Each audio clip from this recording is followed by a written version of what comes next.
हम लोग सीबीएसई को कितना अच्छा बोर्ड समझते हैं जो स्टूडेंट को उसके मार्क्स, रिजल्ट, टाइम टेबल समय पर देता है। लेकिन इन दिनों सीबीएसई को न जाने किसकी नजर लग गई है। सीबीएसई कह रहा है कि वह स्टूडेंट को पूरे क्लास के स्कोर बोर्ड नहीं दे सकता और इसके पीछे कुछ रीजन बता रहा है। सीबीएसई टर्म वन एग्जामिनेशन के रिजल्ट नहीं दे रहा है।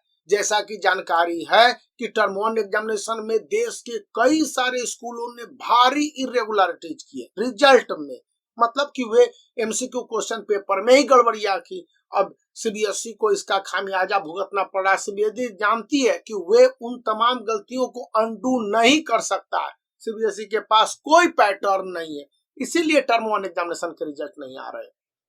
और टर्म टू एग्जामिनेशन के डेट 26 जनवरी से निकाल तो दिया, लेकिन अब वे रिजल्ट के लिए लेकिन वे अब टर्म टू एग्जामिनेशन के डेट शीट को निकाले तो कैसे निकाले, क्योंकि टर्म वन एग्जामिनेशन के रिजल्ट ही नहीं आ रहे हैं। तो यहाँ पर 24 स्टूडेंट ने एक पिटीशन सुप्रीम कोर्ट में फाइल करके कहा कि हमें लगता है कि भारी इरेगुलरिटीज 2021 के बोर्ड एग्जामिनेशन के रिजल्ट प्रोडक्शन में हुए। इसलिए सीबीएसई से रिक्वेस्ट है कि वे पूरे स्कूल के यानी पूरे स्कूल के स्कोर बोर्ड को दिखला दे क्लास 10th का। अब सीबीएसई ने कहा कि ना ना ऐसा नहीं कर सकते, यानी सीबीएसई जैसा गवर्नमेंट का ऑर्गेनाइजेशन एक ट्रांसपेरेंट माहौल को नहीं क्रिएट करना चाहता है। यानी कि एक स्कूल में एक क्लास में 40 बच्चे पढ़ते हैं तो 40 बच्चे को अपने एक दूसरे के दोस्त के रिजल्ट जानने का कोई अधिकार नहीं है। क्यों नहीं है भाई? कोई टैलेंटेड बच्चा होगा, कोई डल बच्चा होगा, कोई एवरेज कैटेगरी का बच्चा होगा। तो रिजल्ट 2021 के जो स्कूलों में तैयार किए गए उसी लेवल से तैयार किए गए होंगे। तो आखिर स्टूडेंट को यह जानने का अधिकार है कि नहीं है कि जो रिजल्ट 2021 में तैयार हुए वे ट्रांसपेरेंट माहौल में हुए कि नहीं हुए। आप बताइए, यदि आप स्टूडेंट हैं तो क्या कहते हैं? यही बात 2022 के बोर्ड स्टूडेंट के साथ हो रही है। नवंबर और दिसंबर में हुए उनके बोर्ड एग्जामिनेशन के रिजल्ट अभी तक मार्च बीत गए हैं, नहीं आने वाले।